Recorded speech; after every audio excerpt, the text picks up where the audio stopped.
રાજકોટમાં આરએમસીના ફૂડ વિભાગનો મોટો નિર્ણય. પટેલ મહિલા ગૃહ ઉદ્યોગના યુનિટને સીલ કરાયું છે. ગત મંગળવારે અખાદ્ય જથ્થો મળ્યો હતો. કોઠારિયા વિસ્તારમાં ઉદ્યોગમાં અખાદ્ય જથ્થો પકડાયો હતો. તૂટી ફ્રૂટી અને જેલીનું ઉત્પાદન ગૃહ ઉદ્યોગમાં થતું હતું. 20,000 કિલો જેટલા કાચા પપૈયાનો જથ્થો મળ્યો હતો. આરએમસીએ નવો આદેશ ન થાય ત્યાં સુધી યુનિટ સીલ કર્યું છે.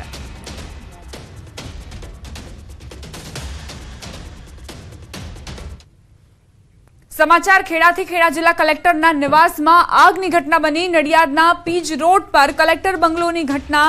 રૂમના એસીમાં શોર્ટ સર્કિટના કારણે આગ લાગી. નડિયાદ ફાયર બ્રિગેડની મદદથી આગ પર કાબુ મેળવવામાં આવ્યો. જિલ્લા ઉચ્ચ અધિકારીઓ ઘટના સ્થળે પહોંચ્યા. નડિયાદના પીજ રોડ પર કલેક્ટર બંગલોની આ ઘટના. એકાએક જ આગ લાગી અને અફરાતફરી મચી. રૂમના એસીમાં શોર્ટ સર્કિટ થવાના કારણે આગ લાગી હોવાનું પ્રાથમિક અનુમાન. તાત્કાલિક જ નડિયાદ ફાયર બ્રિગેડને જાણ કરવામાં આવી અને ફાયર બ્રિગેડના જવાનોએ અહીં પાણીનો મારો ચલાવી આગ પર કાબુ મેળવ્યો. રૂમના એસીના કારણે આ આગ લાગી હતી. શોર્ટ સર્કિટ થયું અને ત્યારબાદ આગે વિકરાળ સ્વરૂપ ધારણ કર્યું. જો કે તાત્કાલિક જ ફાયર બ્રિગેડના જવાનોએ રેસ્ક્યુ ઓપરેશન ચલાવ્યું હતું અને આગને ઓલવી હતી. સમાચાર વડોદરાથી પ્રાપ્ત થઈ રહ્યા છે. ન્યૂઝ 18ના અહેવાલની અસર જોવા મળી છે. પ્રી મોન્સૂન કામગીરીમાં પાલિકાની બેવડી નીતિનો અહેવાલ. પાલિકાની બેવડી નીતિનો દર્શાવ્યો હતો અહેવાલ.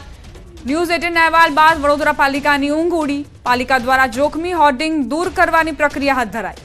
શહેરના વિવિધ વિસ્તારોમાં પાલિકાએ કાર્યવાહી શરૂ કરી. ચકલી સર્કલ નજીકથી હોર્ડિંગ દૂર કરાયા. અગાઉ પાલિકા ફક્ત વૃક્ષનું ટ્રીમિંગ કરી સંતોષ માનતી હતી. ચોમાસા પહેલા પ્રી મોન્સૂન કામગીરી પૂર્ણ કરવી અનિવાર્ય છે.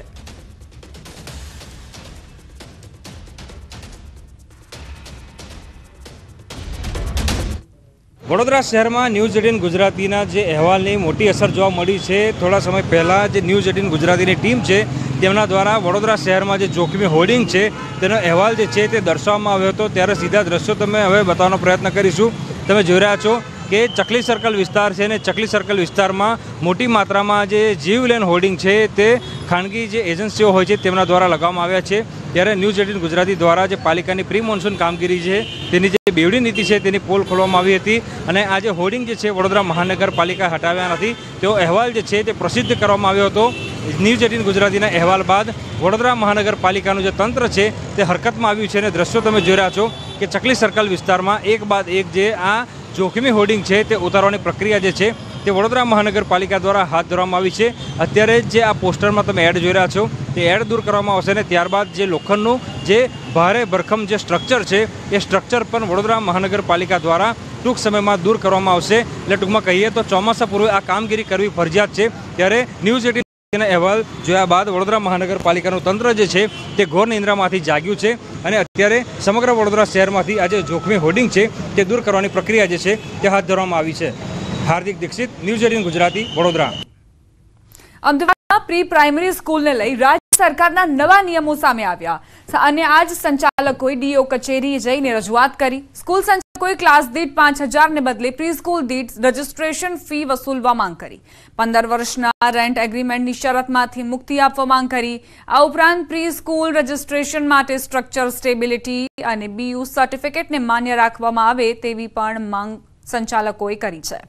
અમદાવાદ શહેરમાં 5,000 વધુ પ્રી સ્કૂલ કાર્યરત છે.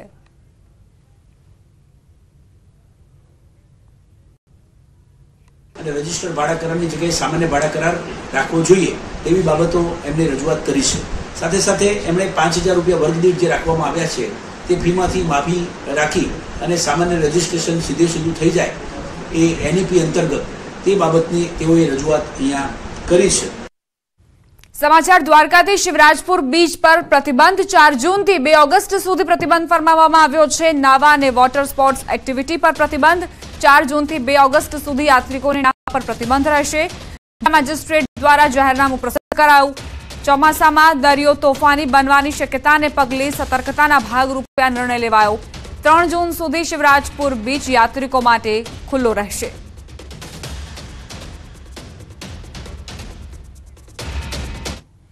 હાલ ઉનાળુ વેકેશનમાં સહેલાણીઓ પ્રવાસન સ્થળે ઉમટતા હોય છે, ત્યારે સંઘ પ્રદેશ દાદરાનગર હવેલીના 7 માલિયામાં આવેલા ડિયર પાર્કમાં સહેલાણીઓનો ધસારો ઉમટી પડ્યો। વન વિભાગ દ્વારા સંચાલિત આ ડિયર પાર્કમાં હરણના વિવિધ પ્રજાતિના 500થી વધુ હરણ મુક્ત રીતે વિહરે છે।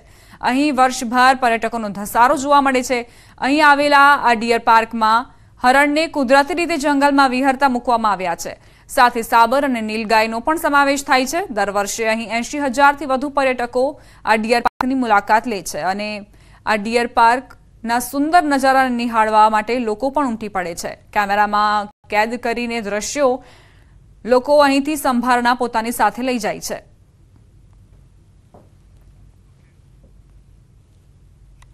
અમે લોકો અહીંયા ડિયર પાર્ક કરીને અહીંયા જગ્યા છે ત્યાં અમે લોકો આવ્યા છે। બહુ બ્યુટીફુલ ને બહુ સુંદર અહીંયા જંગલ છે અને અહીંયા અમે લોકો જ્યારે બસમાં ગયા અને બસમાં ફર્યા ત્યારે અમને એ જોવા મળ્યું કે અહીંયા ડિયરો બધા ખુલ્લેથી ફરી રહ્યા છે અહીંયા, તો એ અમને બહુ સારું લાગ્યું એ લોકોને જોઈને। मुझे यहाँ पे आके काफ़ी अच्छा लगा क्योंकि यहाँ के जो डियर है उनको खुला छोड़ा गया है और भारी मात्रा में डियर्स है यहाँ पे और उनकी बहुत अच्छी तरह से उन लोगों ने केयर भी की है। और सबसे अच्छी बेनिफिट ये है कि हमें यहाँ पे बस से लेकर जा रहे हैं और ड्रॉप भी कर रहे हैं। હું મુલણમાંથી આવી છું આ ડિયર પાર્કમાં સિલવાસામાં અને એટલું સરસ ડિયર પાર્ક છે। અહીંયા આપણે એને બસમાં આખા જંગલના વચમાં લઈ જાય અને એટલા બધા ડિયર્સ છે અને એટલી સારી રીતે એ લોકોની કેર કરે છે। અહીંયા જે છે ને એ ડિયર ઇન્ક્લોઝરમાં અમારે 400 હેક્ટર જેવી ફોરેસ્ટ ફેલાયેલું છે વાઇલ્ડ લાઇફ સેન્ચ્યુરી એરિયામાં, તો તેની અંદર 534 જેટલા ડિયર રાખવામાં આવે છે। એમાં સ્પોટેડ ડિયર છે, સાંબર ડિયર છે અને નીલગાય। પંચમહાલથી સમાચાર। 4 દિવસથી ગરમીનો પારો આસમાને પહોંચ્યો છે। ગોધરામાં ગરમીનો પારો 45 ડિગ્રીને પાર। ગોધરા શહેરમાં કર્ફ્યુ જેવો માહોલ જોવા મળી રહ્યો છે। ગરમીમાં શહેરના રસ્તા સુમસામ બન્યા છે। સતત ગરમીનો પારો વધવાના કારણે નાગરિકો પરેશાન થયા છે। બપોર દરમિયાન તેઓ બહાર નીકળવાનું પણ ટાળી રહ્યા છે। શહેરના બજારોની તસવીરો બપોર દરમિયાન અહીં રસ્તાઓ સુમસામ ભાસતા જોવા મળ્યા। ગરમી સતત વધતી રહી છે અને અંગ દજાડતી ગરમીમાં લોકો રોગચાળાનો ભોગ ન બને તે માટે જ ઘરથી બહાર નીકળવાનું બપોર દરમિયાન ટાળી રહ્યા છે। રાજ્યભરમાં ગરમીનો પ્રકોપ જોવા મળી રહ્યો છે। અંબાજીની વાત કરીએ તો બપોરના સમયે રસ્તા પર સન્નાટો વ્યાપ્યો। સરકારી કચેરીઓ પણ ખાલીખમ જોવા મળી। કન્સ્ટ્રક્શન સાઇટ બપોરના સમયે બંધ રાખવા સરકારે નિર્ણય કર્યો છે। આ નિયમનો યોગ્ય રીતે પાલન થાય તે માટે પ્રાંત અધિકારી ધ્યાન રાખી રહ્યા છે। ચાલુ કન્સ્ટ્રક્શન સાઇટ, મનરેગા સાઇટ તેમજ અન્ય જગ્યાએ જ્યાં શ્રમિકો કામ કરતા હોય ત્યાં બપોરના 12 થી 4 વાગ્યા સુધી શ્રમિકોને આરામ મળે અને વેતન ન કપાય તે રીતે કામ લેવા આદેશ કરવામાં આવ્યા। બપોરે 1 થી 4 દરમિયાન કોઈ પણ મજૂરો કામ ન કરે તેની તાકીદ રાખવા માટે સૂચના આપી છે અને આ દિશામાં તેઓના વેતનમાં કોઈ પણ પ્રકારની કપાત ના થાય તે સુનિશ્ચિત કરવા માટે અમે લોકોને સૂચના પણ આપી છે। અમદાવાદના હીટવેવને લઈ નિર્ણય। હીટવેવના કારણે જનસેવા કેન્દ્રો વહેલા ખુલશે। સવારે 1 કલાક વહેલા ખુલશે જનસેવા કેન્દ્રો। એક સપ્તાહ સુધી સવારે 9:30 વાગે જનસેવા કેન્દ્ર ખુલશે।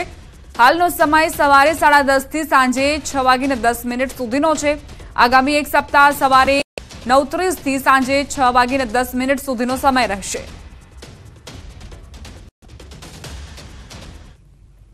એક તરફ અંગ દજાડતી ગરમી વરસી રહી છે અને બીજી તરફ નદીમાં જળકુંભીનું સામ્રાજ્ય છવાતા નદીની સૌંદર્યતા ઘટી છે।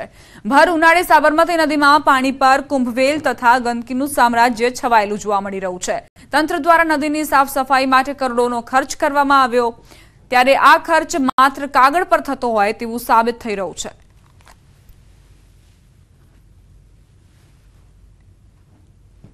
અમદાવાદ મહાનગરપાલિકા દ્વારા સાબરમતી નદીને સ્વચ્છ બનાવવા માટે કરોડો રૂપિયાનો વપરાશ કરવામાં આવે છે, પરંતુ પરિણામ છે તે શૂન્ય જોવા મળી રહ્યું છે। આપ અમદાવાદના સાબરમતી રિવરફ્રન્ટના વિઝ્યુઅલ્સ જોઈ રહ્યા છો કે જ્યાં જળકુંભીને કારણે સાબરમતી નદી તેનું સૌંદર્ય જાણે કે છીનવાઈ ગયું હોય તેવા દ્રશ્યો સર્જાયા છે। આ દ્રશ્યો સુભાષ બ્રિજથી લઈને દર્દી બ્રિજ સુધીના છે કે જ્યાં લીલ ફેલાયેલી જોવા મળે છે, ત્યાં સુધી કે જળકુંભી પણ અહીં જોવા મળે છે। તેને કારણે ખાસ કરીને સફાઈમાં ક્યાંક ને ક્યાંક કચાશ જોવા મળી હોય તેવું બિલકુલથી જોવા મળે છે। એએમસી તંત્ર અને શાસકો દ્વારા સાબરમતી નદીમાં સફાઈ કામગીરી હાથ ધરવામાં ઉદાસીનતા દાખવવામાં આવે છે તે પણ આ દ્રશ્યો છે તે સાબિત કરે છે।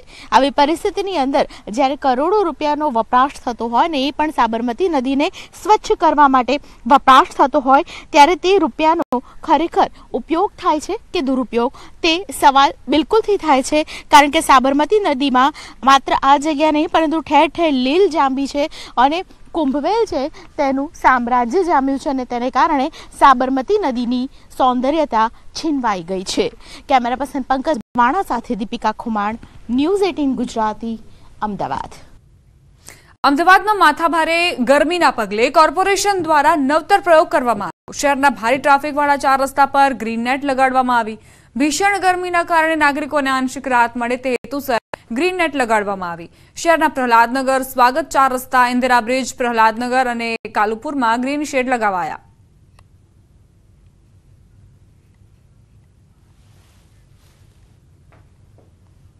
શહેરમાં હવે આવી ગ્રીન નેટ છે તે ખાસ કરીને લોકો માટે ખૂબ જ ફાયદાકારક બની રહેશે।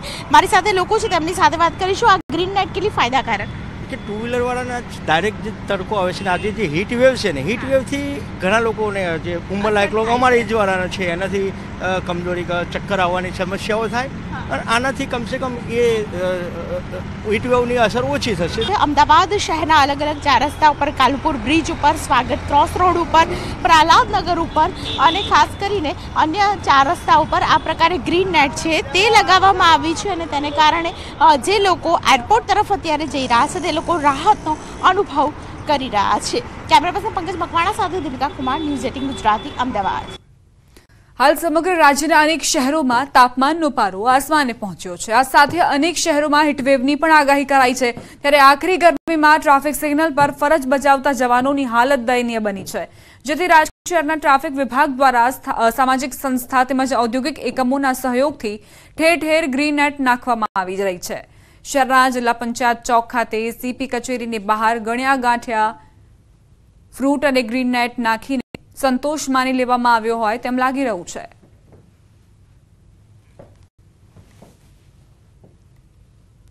રાજકોટ શહેર પોલીસ દ્વારા ટ્રાફિક પોઈન્ટ ઉપર જે ટ્રાફિક બ્રિગેડના જવાનો છે અને સાથોસાથ ટ્રાફિક પોલીસ સાથે સંકળાયેલા જે અધિકારીઓ અને કર્મચારીઓ છે તેમને ટ્રાફિક પોઈન્ટ ઉપરથી બપોરના 1:30 વાગ્યાથી લઈ સાંજના 4:30 વાગ્યા સુધી મુક્તિ આપવામાં આવી છે। તો સાથોસાથ રાજકોટ શહેર ટ્રાફિક પોલીસ દ્વારા સામાજિક સંસ્થાઓ અને ઔદ્યોગિક સંસ્થાઓની મદદથી હાલ જોઈ શકાય છે કે ટ્રાફિક સિગ્નલ ઉપર ગ્રીન નેટ છે તે પણ નાખવામાં આવી છે। દ્રશ્યો અમે આપને જે બતાવી રહ્યા છીએ આ દ્રશ્યો છે રાજકોટ શહેર પોલીસ કમિશનર કચેરીની બહારના દ્રશ્યો છે। જોઈ શકાય છે કે માત્ર એક જ ભાગની અંદર આ ગ્રીન નેટ છે તે નાખવામાં આવી છે, અન્યત્ર કોઈ પણ જગ્યાએ આ પ્રકારની ગ્રીન નેટ નાખવામાં નથી આવી। ચોક્કસ ગ્રીન નેટ નાખવી અને શહેરીજનોને છે તે આકરા તાપમાંથી બચાવવા માટે રાજકોટ શહેરના ટ્રાફિક પોલીસ દ્વારા આ મહત્વનો નિર્ણય છે તે કરવામાં આવ્યો છે। ઉમદા કાર્ય છે તે કરવામાં આવ્યું છે, પરંતુ જોઈ શકાય છે કે માત્ર એક જ બાજુ નાખવામાં આવી છે ને તે પણ માત્ર ગણ્યા ગાંઠિયા ફૂટ જેટલી જ ગ્રીન નેટ છે તે નાખવામાં આવી છે। એના કારણે અનેક એવા રાહદારીઓ છે જે જોઈ શકાય છે કે તડકાની અંદર ઊભા છે।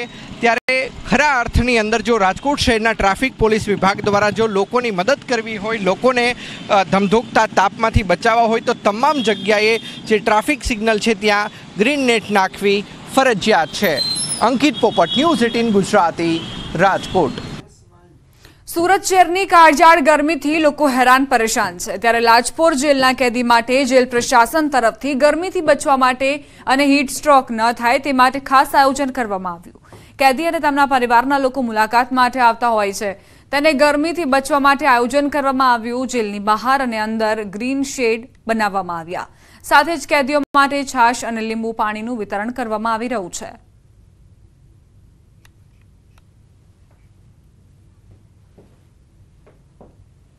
એ બંદીવાનો માટે અમે એક છાંયડો નામની એક હટના ઝૂંપડી ઊભી કરી છે, જેથી કરીને ત્યાં એ વેસ્ટમાંથી બેસ્ટ કરીને બનાવી છે અને ત્યાં એ લોકો બપોરના સમયે જમી શકે, બપોરના સમયે રેસ્ટ લઈ શકે અને ત્યારબાદ પોતાનું કામ સારી રીતે સંભાળી શકે અને તેમને હીટ સ્ટ્રોક ન લાગે તે માટે તે વ્યવસ્થા કરવામાં આવી છે।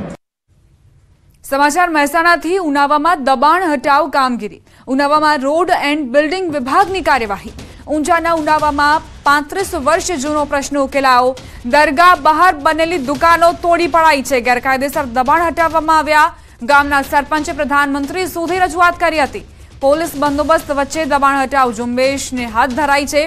વડાપ્રધાને રજૂઆત બાદ માત્ર 4 જ દિવસમાં રોડ એન્ડ બિલ્ડિંગ વિભાગ જાગ્યો. સ્ટેટ હાઈવેની 36 મીટરના અંદર થયેલા દુકાનોના ઓટલા અને શેડ હટાવવામાં આવ્યા છે.